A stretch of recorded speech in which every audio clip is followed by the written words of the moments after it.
Hi there, this is Josh from Literary Gladiators, and today I'm here with a book haul. And the books that I will be hauling are from my most recent trip, my 13th trip to the Book Garden in Cream Ridge, New Jersey.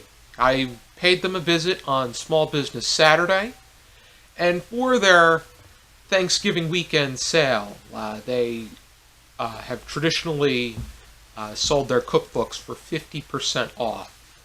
And I took advantage. Plus, this year, they sold everything else in the store for 20% off. I took advantage of that, too. I bought a total of 39 books, and 19 of them were cookbooks. But we're going to start with the non-cookbooks first.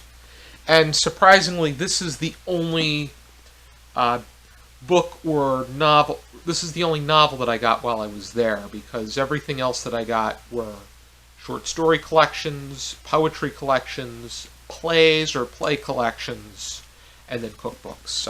The lone book that I got, as in novel per se, is Middlesex by Eugenides.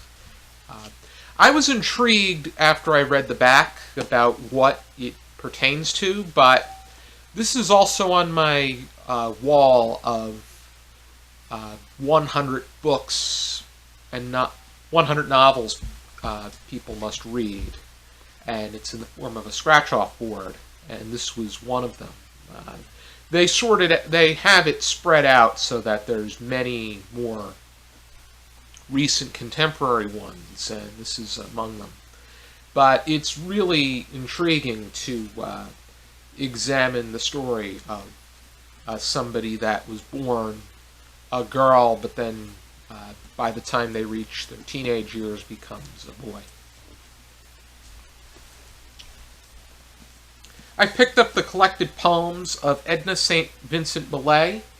This was actually at a book sale that was being held at my college, but when I was the president of the English Honor Society at my college, the vice president at the time, she happened to buy this book. She beat me to it. But George from the Book Garden says that Edna St. Vincent Millay is very popular among his customers. So it's quite a grab that I get this at this time. I've been collecting the best American short story collections, and I've also been inspired to subscribe to some literary magazines. I subscribe to a few more in order to provide myself with a greater taste of contemporary fiction and poetry and whatnot. Perhaps some incentive for future discussions, but this is the best American short stories of the 80s, which includes representatives from various years. I think the one that people would be most familiar with is Cathedral by Raymond Carver. It was quite something that it made an appearance in this annual anthology, and it has since become anthologized in several literary collections, including those that are studied by college classes. And it's quite something what time can do. And another one is The Things They Carried by Tim O'Brien. And this is referring to the first chapter of his well-written book.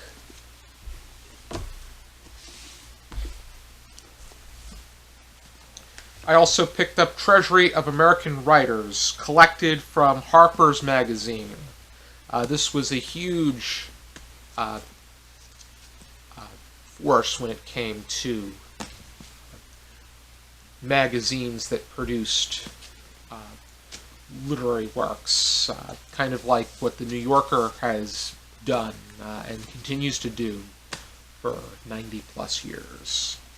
This includes stories from various writers, from E.B. White to William Faulkner to James Thurber, and so many more in between. With my enthusiasm for literary magazines, this has really caught my attention, but I finally decided to get a hold of them, and because they were an incredibly affordable price, I decided to buy every one that was there. And this is the Glimmer Train magazines. And Glimmer Train is still publishing, but these are issues 4, 5, 6, 8, 9, 11, 13, 14, and 15. So the oldest of the 9 is from the fall of 1992. And the most recent one is from the summer of 1995.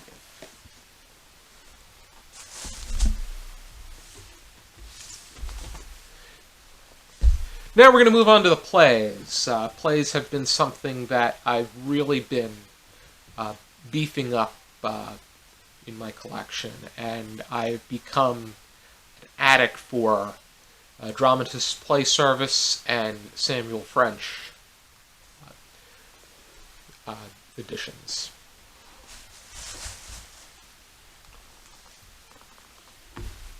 And the first that I got is the Volume 1 of the collected plays of Caryl Churchill. And this includes her plays Owners, Traps, Vinegar Tom, Light Shining in Buckinghamshire, and Cloud 9. I am definitely inclined to look at everything else that remains, because that's the way I am, but I am definitely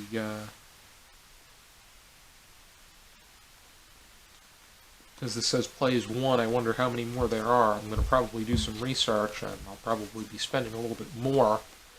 That and when I close in on the W. Somerset Maugham plays, too. But moving right along, Friedrich Durrenmatt is somebody that I've garnered interest in, and even though I have a collection of his selected plays, not every play was featured. Play Strindberg was one of them, so I picked that one up. This one was translated from the German by James Kirkup. Technically, this should be with the poetry, but I happen to have it with the plays because it's Shakespeare. My Shakespeare collection is complete. I have the complete, legitimate Shakespeare plays over on my bookshelf, and now I have his 154 sonnets. We went over these as a whole in Season 3, and perhaps it would be a great idea to revisit some individually in future seasons. But I personally think Shakespeare is best with his sonnets because I feel that Shakespeare is best as a writer as opposed to a storyteller. Something that appealed to me was the LeRoi Jones plays that were there, one of which is called Dutchman, and the other one is The Slave. And from what I got out of it, it pertains to issues involving race.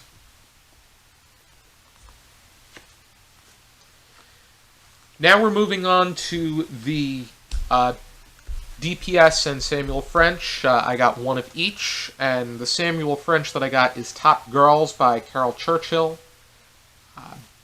This one is a complete play, and I'm glad to I'm happy that the Book Garden has closed in on these, and I'm happy to have this as part of my collection. This was separate from the short plays that were featured. And the DPS one that I got is Last Train to Nibroc by Arlene Hutton. And this incorporates interactions between people as well as figures from the modernists and lost generation. But this was written in... This was published in 2000. Top Girls was 1982. And I picked up Best American Plays, 8th series, 1974 to 1982. And this is the John Gassner Best Plays series. And this includes plays by Neil Simon, Bernard Slade, Notsaki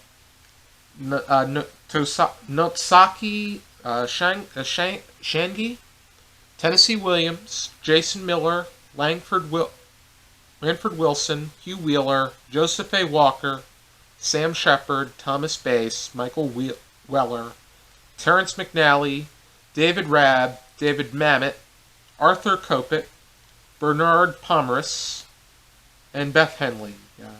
I actually own some of these in separate collections, but this will give me a greater understanding of the others at the greater whole. And it's an interesting collection that they have here.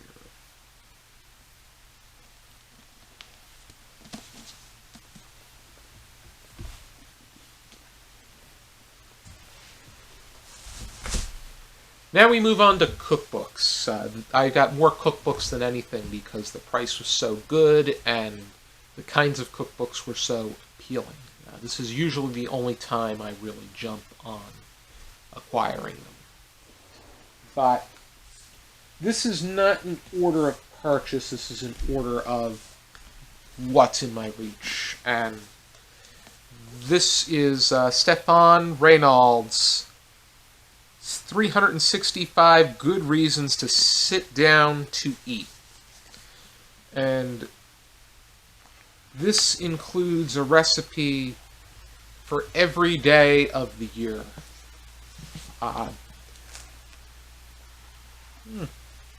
This one, a classic lasagna for June 19th. Wonder what they have for my birthday.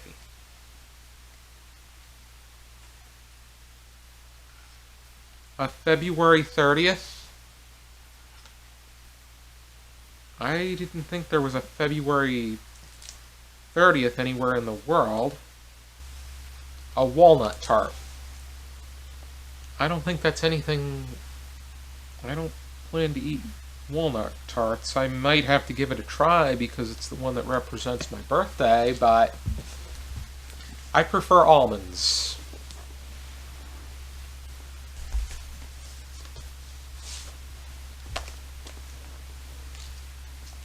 I'll have to look through that one again at some point, but I got Mediterranean Cooking.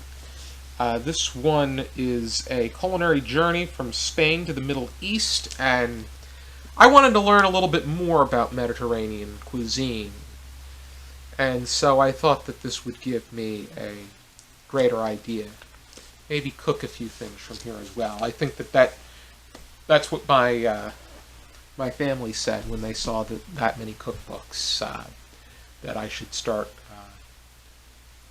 cooking more of the recipes.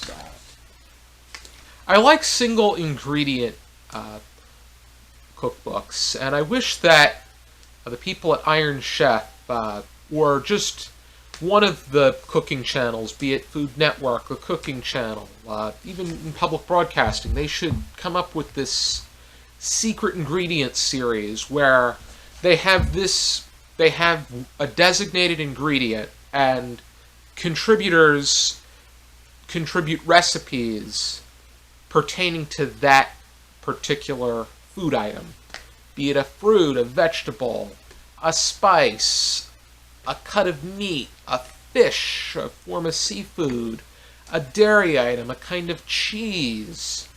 there's just so much that you can do. And this one here is recipes pertaining to potatoes. This isn't a big one, but it's definitely worth acquiring into my collection, and I would like to cook some or more of these word for word. Just saw baked potatoes with Stilton. Maybe I should cook that for Ari sometime.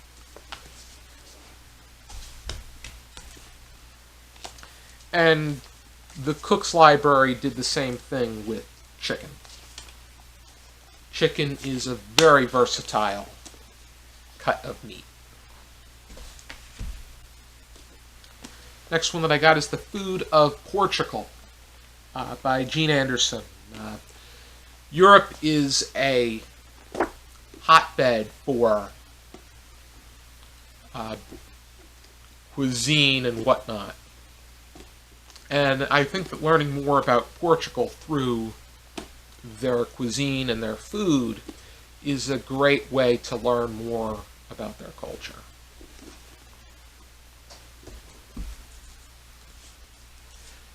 This one really got to me. Two of my favorite things are pasta and cheese, even though I do prefer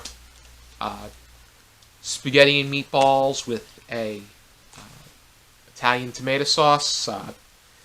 Mac and Cheese Please, 50 Super Cheesy Recipes by Laura Werlin.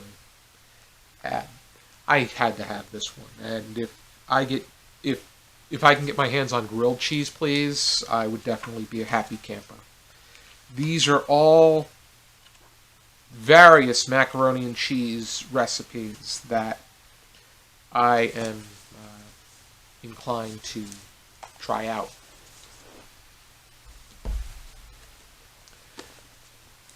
The other dairy item that I really enjoy is ice cream. The Ultimate Ice Cream Book. This was quite a nice grab as well. And I'm definitely... apple cheddar ice cream. That's definitely worth giving a shot. The whole sweet and savory thing. This is the one I was telling my dad about and pertaining to individual ingredients. Joe's Book of Mushroom Cookery by Jack Zarnecki. And these are all mushroom-based recipes. And I would definitely be inclined to see what I can do with mushrooms and how many different things you can do with mushrooms. I wonder if there's anything else that he's written.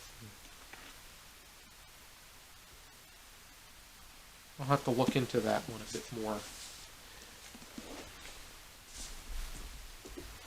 Next one that I got is Memories of a Cuban Kitchen by Mary Ruda Randleman and Joan Schwartz. And this is quite intriguing, learning more about Cuban cuisine. I recently went to a Cuban restaurant and really enjoyed it. I got the croquettes, which were fried balls of that were stuffed with Serrano ham and Manchego cheese, and then I got macaroni and cheese with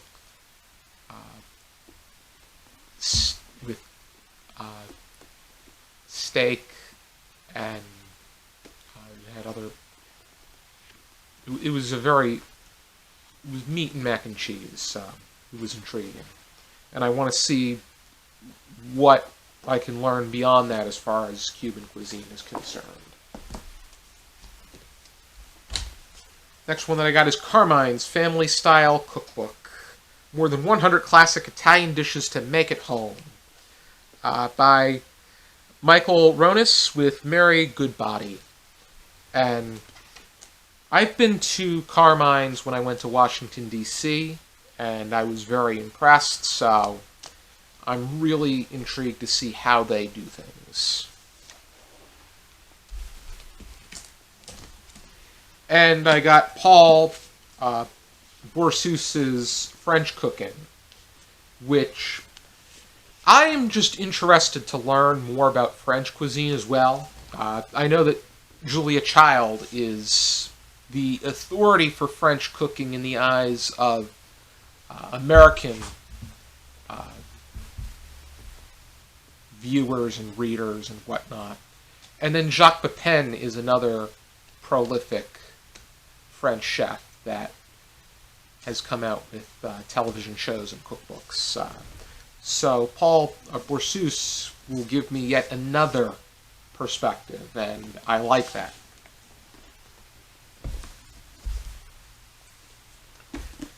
Next, I got Jim Lee's Chinese cookbook. This will give me another perspective as far as Chinese cuisine is concerned, and I want to learn about authentic countries' cuisines. Not the way that we interpret them, and not the way that you see at most high-profile restaurants, and by I mean chain restaurants, because a high-profile would be a 4-star, top-of-the-line fancy place. Not necessarily fancy, but you get the point. But it also has details about planning the meal and methods. Next, I got the Sausage Book. This is another secret ingredient kind of book, and be interested to see the different kinds of sausage, the different ways that you can prepare it, and the different recipes. Next, I got the German cookbook by Mimi Scherten, and this is touting to be a book about authentic German cuisine. That, very much like the Swiss cookbooks, the way that we in America have interpreted Swiss cuisine, there's so much more to it, and the same can be said about German cuisine, where Swiss people know mainly for their cheese and fondue, and with Germany, a lot of it has to do with their sausage. But there's much more to their cuisine.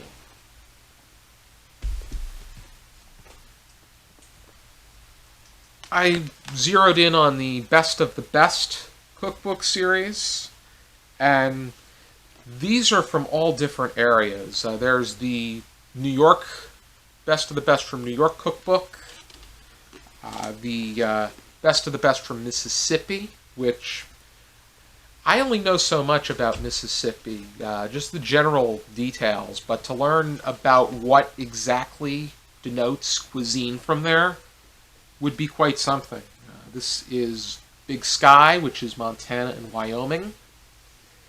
And then I had to pick up the Best of the Best from the Mid-Atlantic, which I think that each of these states should have individual representation, but there's Maryland, Delaware, New Jersey, and Washington, D.C. And I'd be really curious to see what kind of recipes are in this one, and how New Jersey should be more than just pork roll. I don't even like pork roll.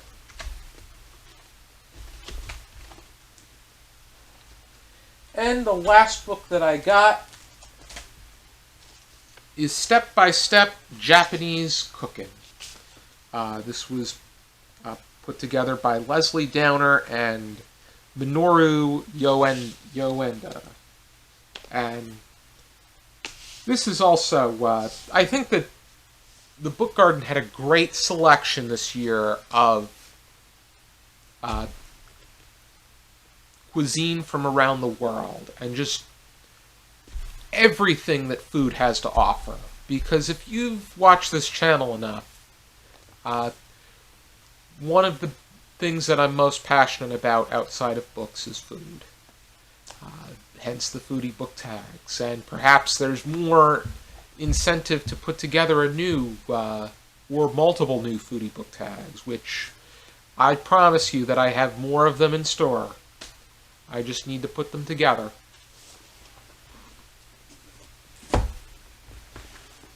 those are the books that I got while I was at the Book Garden for Small Business Saturday. I'm so happy that I was able to lend my support. And I also saw that George and Joyce put up the pictures from our field trip. They framed the Book Garden picture was already framed, but he hung that one up. He hanged up the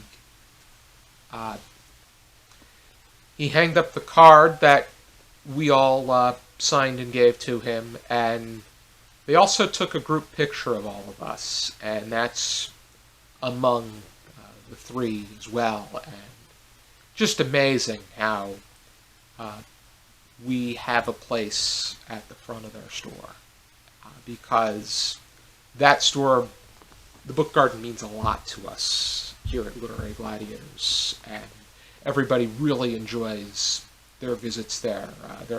Our annual field trip, but also we've gone there separately on multiple occasions. For me, this is number 13. Thank you for tuning into this video. I hope you check out some more videos from our channel. If you like what you see, please give us a like, subscribe to our channel, and if you want to talk about one or more of these books, feel free to do so in the comments. And for now, keep reading.